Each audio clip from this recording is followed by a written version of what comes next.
A man went crazy and broke free from restraint, jumping off the building without hesitation.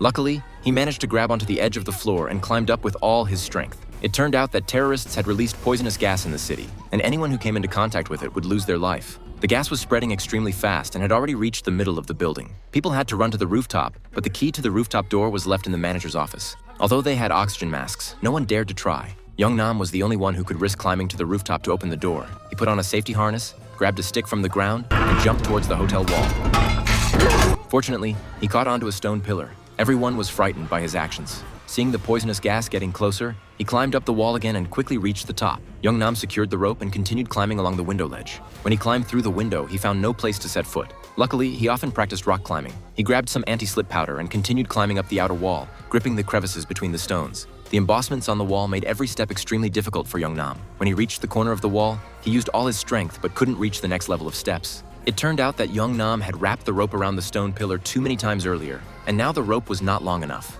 Young Nam took a desperate gamble and unhooked the safety harness around his waist, which made Weiju very worried. Without any protective measures, he started free climbing. He successfully reached the top. As long as he could climb over this statue, he would reach the rooftop. He adjusted his breathing and then leaped with all his might. Young Nam grabbed onto the statue's tooth with his entire body hanging in the air. When he tried to climb up, the tooth suddenly broke, and young Nam lost his balance, almost falling. He desperately hugged the statue's nose, curled his legs into a ball, and used all his strength to climb up, successfully reaching the rooftop. He quickly ran to open the rooftop door, and the whole family was successfully rescued. Soon a rescue helicopter arrived in the sky. Everyone shouted for help, but the rescue team couldn't see them because it was night. Weiju told them to take out their phones and send distress signals to the sky. Weiju ran to the electrical switch to control the lights, and the rescue team successfully spotted them. The rescuers lowered an iron cage, and everyone scrambled to get inside. However, when Weiju was about to get in, she was told that it was overloaded and had to stay behind to wait for the next rescue.